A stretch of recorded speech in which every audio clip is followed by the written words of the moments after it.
What's up, everybody? Welcome to Podcast Now. I'm Alex, and in this video, I want to go over my top 5 most anticipated films for 2022. Now, I actually wrote all of the films down that I was at least remotely interested in seeing, and the list is a lot bigger. I got around 15 or 20 or so movies for next year, so I'm excited. You know, I cover movies, but I don't do it all that often, but I'm hoping 2022 is definitely a good year. I do want to give a couple honorable mentions, one of which being Uncharted. I just kind of want to see what kind of dumpster fire it is, if it is a dumpster fire, or if it's just kind of weirdly fun. I want to see it. Thor, Love and Thunder, I put on here. The top 5 beat it out, but I am very much, looking forward to it. Black Adam is another one. Spider-Man Across the Spider-Verse is another one.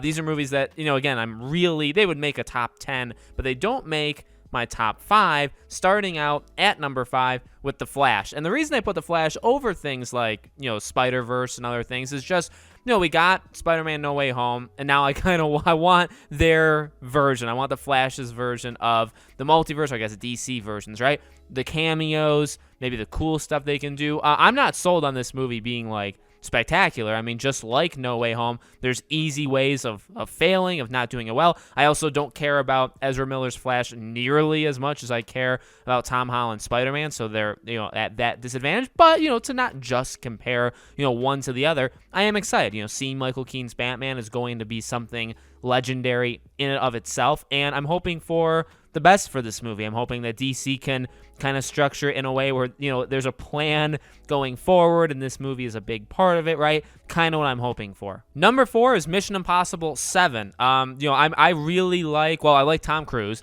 and I really like Mission Impossible. Top Gun is not really my thing in general, but I did want to put, Mission Impossible because I watched all of them. I have watched all of them, but the earlier ones never really, still even to this day, haven't exactly caught on to me. But I would say right around 4 started to get. 4, 5, 6. To me, they got better each one maybe. I think 5 is actually maybe my favorite one. But these are some incredible spy movies, but I think they do it better than any James Bond. I think they're better than the Kingsman movies. Any of those movies that are in that kind of realm, I think Mission Impossible does it better. My personal opinion, but I really have been a fan of at least the last 3, and I cannot wait, considering what we've seen, it looks like Tom Cruise is going to be doing in this one. I cannot wait for 7. Number 3 is Doctor Strange in the Multiverse of Madness.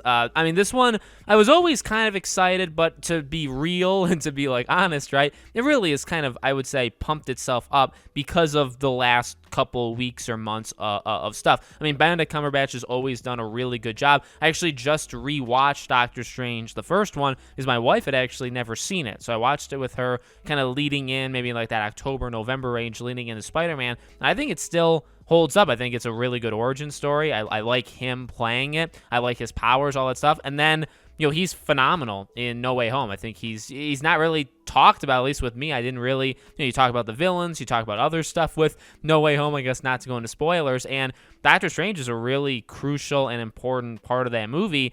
I don't really talk about him, or I don't really see a lot of people talking about him that much, but I think he's kind of underratedly super good in it. And, and the trailer for 2 looks really, really awesome. So I'm hoping they can keep the ball rolling, because Shang-Chi was good, but it didn't really make an impact with a lot of people. And then Eternals, I don't even want to talk about Eternals. And then Spider-Man obviously got the ball rolling in the right direction. So can they continue it? That's obviously what Doctor Strange will have to figure out. Number 2 is The Batman, a movie that you can't really say enough about, right? I finally got to see a trailer for it in theaters, right? Because it was a trailer for it before Spider-Man No Way Home, and it looks so good on the big screen. I cannot wait. There are possibilities that maybe it's slightly a letdown. My expectations for this movie are very, very high, but it sounds like from everything we've seen from test screenings and early all that kind of stuff, people have really liked it. So I'm hoping for the best. I'm hoping this is just an amazing film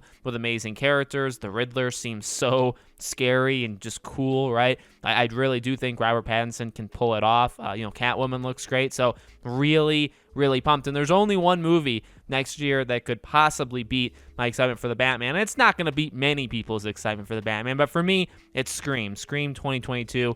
Obviously, this is also a movie that you can't really say too much about because I've talked about it so long. and so much. And that definitely is a part of why I'm excited. This has quickly and easily risen up my rankings of one of my favorite franchises. You know what I mean? I think originally maybe I would put it in my top 10, but not maybe probably in the lower end. Now I think it's got to be like a top 3 or 4 franchise to me. Just kind of overall appreciation. I've watched them more in the last year and a half as well. I love this franchise to death. I do. And the community that we've built on the channel has also been incredible. So this movie and even not even that, right? If you're just a casual moviegoer, I think this movie, kind of taking steps back from me being like a Scream diehard, the movie looks good. Like, I think you watch that trailer, and I don't think you walk away saying, oh, that looks horrible, or that's like another modern day reboot where they butcher characters. No, I mean, it looks really, really good. So obviously I have more expectations for this movie than any others, and probably more than most people on planet Earth. That's okay. But I'm really hoping this is a good one, and it would, nothing would make me happier in 2022 for movies if I am pleased with this movie, because my expectations for this are the highest of any of the ones on my list, or even any of the ones I wrote down but didn't say out loud. And then if it hits them, it just nails it. So I think, honestly, from start to finish, 2022's got a lot of stuff. I mean, like Aquaman and Avatar towards the end. I didn't mention those. The Halloween Ends is one of them. There's a lot of movies coming out this upcoming year, and hopefully it's a good one. Hopefully, 75% of them don't suck. So let me know what you guys think in the comments below. Make sure, as always, you guys are subscribed to the channel. Hit the bell icon so you guys know when all these videos go up. If you want to follow me anywhere else, I have a Twitter. I have a second YouTube channel. I have Patreon and YouTube memberships. Links for all of them are in the description below. Thank you for watching, and I hope to see you all on the next video.